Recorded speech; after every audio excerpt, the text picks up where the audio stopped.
midnight walk dito sa Taiwan. Air Batanese and me. So mahilig talaga sila dito sa mga scooter. So tingnan nyo mga scooter nila mga par. Kimco mostly. And then ito SMK. Yung iba may Yamaha.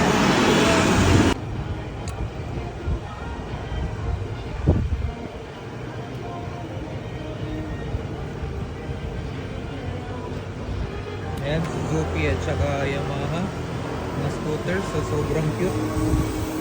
Mga 50cc siguro, no? Pocket bike, pocket scooter.